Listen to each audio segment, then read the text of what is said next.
So you got that seller client or buyer client that is out of state that you went to high school or college with, and they say, "Hey, Marvin, who do you know in Florida or South Carolina that I can work with because my family and I are interested in buying a house?" Before you jump on that Facebook group or social media and ask a random agent in that area if they're willing to assist your client, I'm going to give you 10 must ask questions before you hand off that referral so that you don't turn that referral into a crap show for both you and that prospect client. What's going on, you guys? It's your brother, your uncle, your favorite realtor's favorite realtor. And my objective each and every video is to help you get better, get sharper, get faster, and also make a little bit of money in the process. So you got that referral and you're ready to hand it off. Conventional wisdom might tell you to just jump on random social media, Facebook group and say, "Hey, who do we have in XYZ?"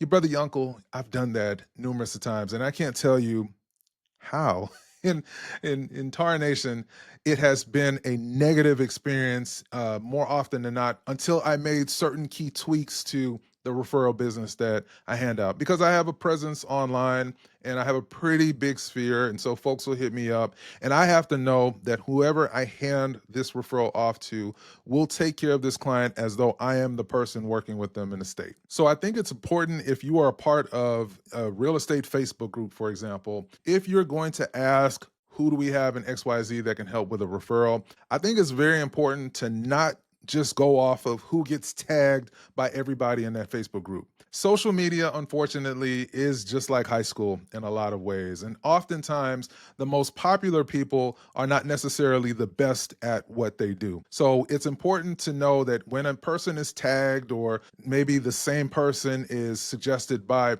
a bunch of different agents, that may be a positive. That may mean that they have an incredible experience working with clients and they really take care of referrals.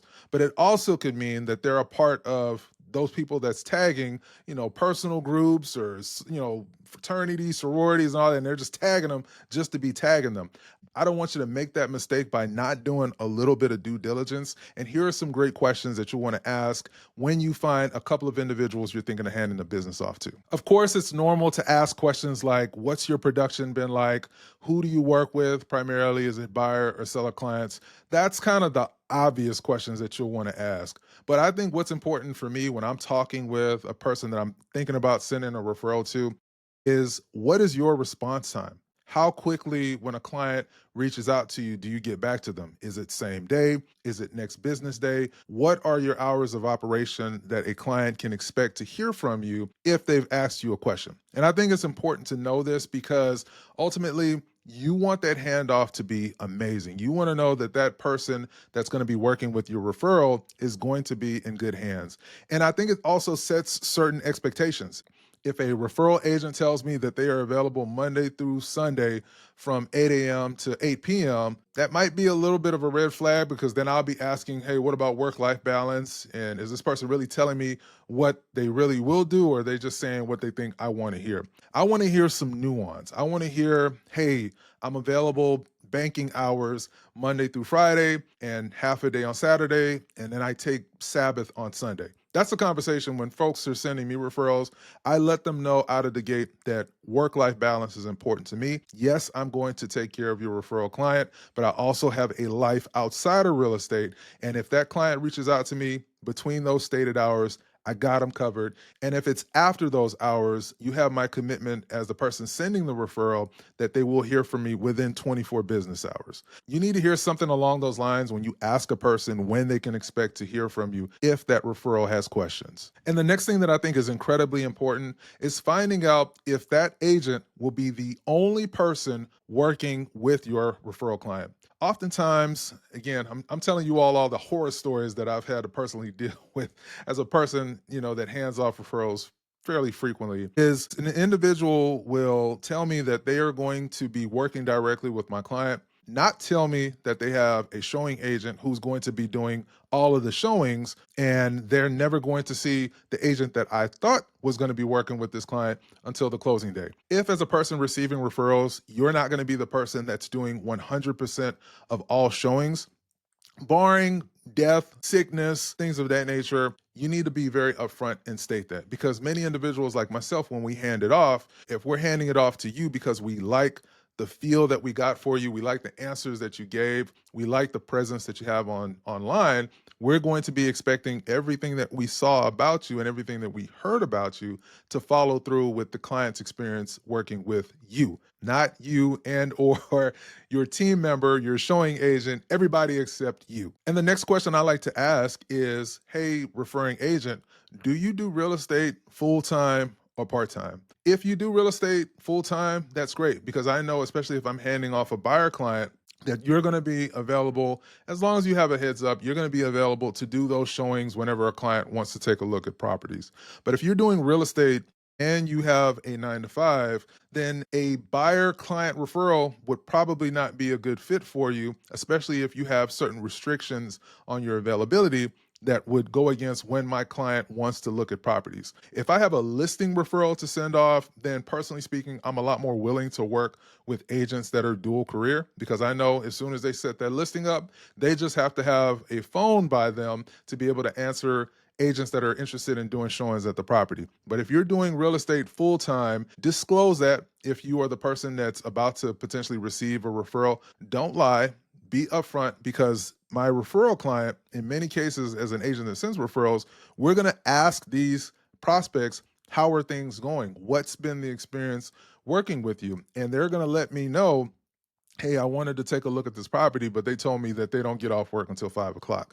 Well, if that person didn't tell me that they had a 9 to 5, that's going to be a very strong conversation that I'm going to have with that agent because they were not being honest and upfront about their availability. And the number 4 question that I ask all agents is, how familiar are they with the area? I will ask them a question like, are you born and raised in this particular city? And if they say that they relocated, well, I need to know that they have relocated a very long time ago. So they're technically, a child of the area. If you tell me that you relocated to the area like a year ago or within 5 years, that's going to be a struggle for me to hand off that referral because although this may not be true, there's a strong possibility that you don't really truly know that area because you yourself just moved there and you're essentially trying to get the referral to build up your business. I can respect that, but just know that that question is going to be something that's important for me before I hand that referral business off to you. I need to know that you know your market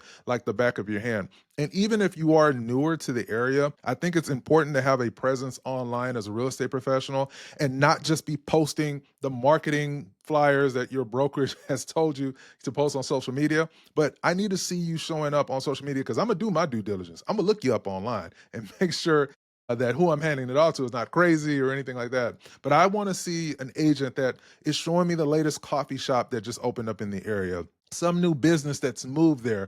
One of my good friends, Gagan, has a literal website that's dedicated to his local market where he's updating his folks that are online watching his platform on what's happening in a very nuanced way in his local market. I think that's incredible because that shows that you are the mayor, if you will, of your market and you are informing clients on a regular basis on the things that are happening locally. That's going to be what I'm going to be looking for as a local market expert, someone that can walk that client through this particular area has a new school that's opening up. This part of town has this restaurant that's coming in that is something that you may want to tap into. Someone who is really ingrained in what's happening locally and is inspiring and informing clients on a regular basis on what's happening in the market. And the number 5 question that I like to ask is, tell me a little bit about your negotiation style and what I'm listening for, because I may even role play with them on our interview conversation as a person that's the realtor on the other side of the transaction, and we're having a conversation about an offer they're getting ready to submit. I want to listen to some of the things that they say. I want to hear their communication style. Are they adversarial when they're talking to me? Are they a bulldog? There's a difference between the two. You can be adversarial, and I frankly just won't work with you and I'll instruct my client that you may want to walk away from this because the agent themselves has been just completely rude. And that has to be, in my opinion, a reflection of the client that they're representing. But you can be a bulldog where you're coming to the negotiation table and you have your facts, you have everything broken down, you got your comps, you've got, reports, you got all kind of stuff that shows that you are really truly believing that this offer that you're submitting is the best offer that's available because you've got your receipts, for lack of a better word.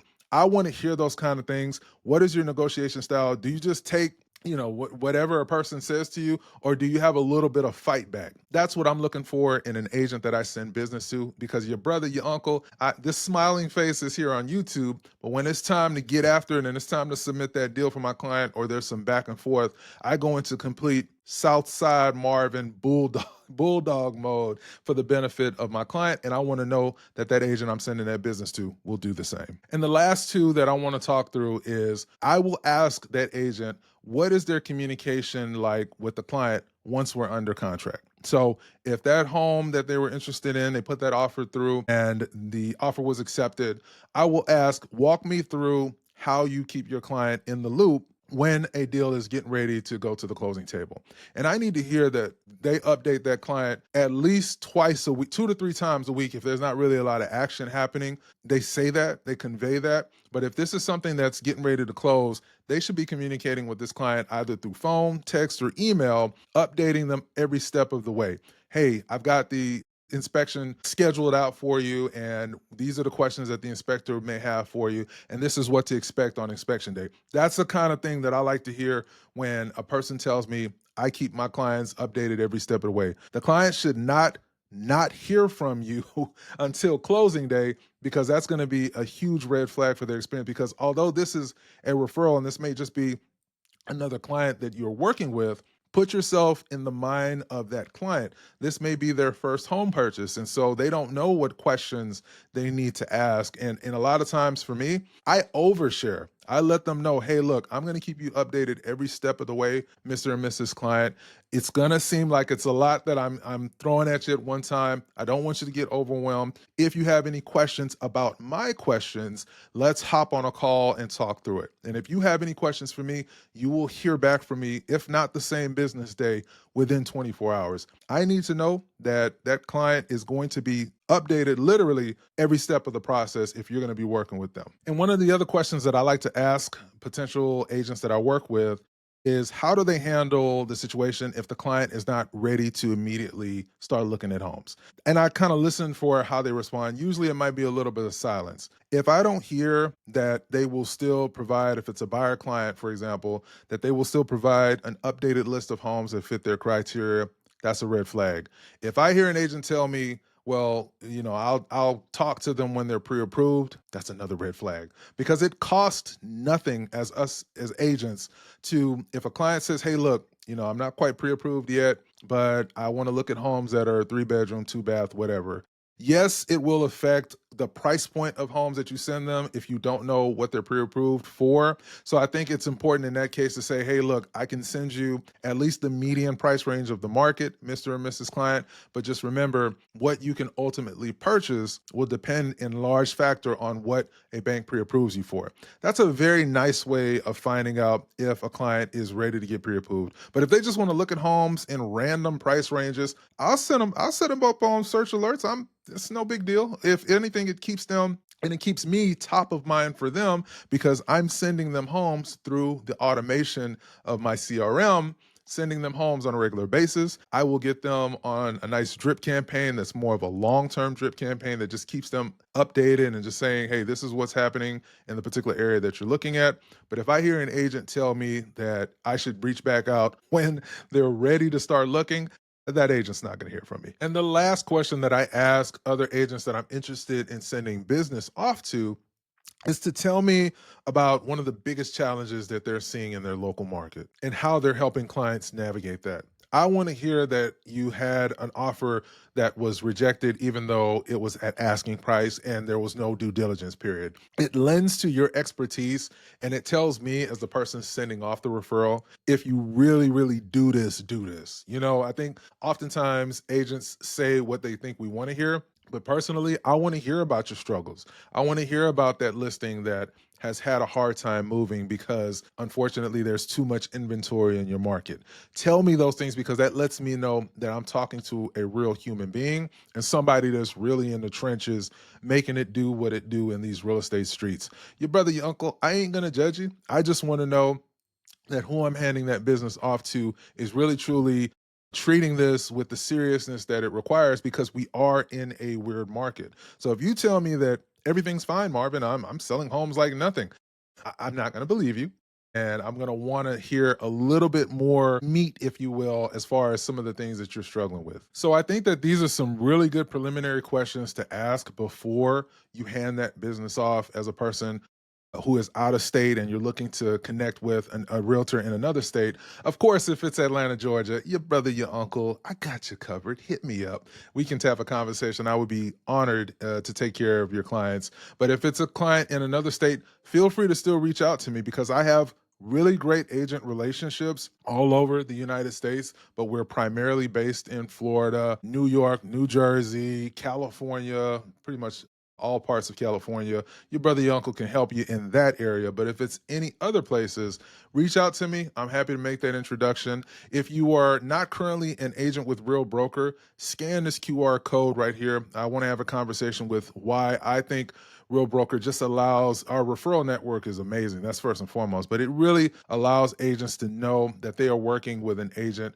that has the mindset of a collaborator. They want to get you involved as the out of town agent, trusting us with that prospect. And this is just one of the greatest tech forward brokerages to be a part of. So if that's a conversation that you want to have, as I mentioned, scan that QR code that you just saw. And before you go, YouTube thinks that this video right here would be of significant value to you. It has actually handpicked, the algorithm has handpicked this particular video for your benefit. So before you jump off the channel, tap in with this video right here, and I will catch you on the next one. Peace.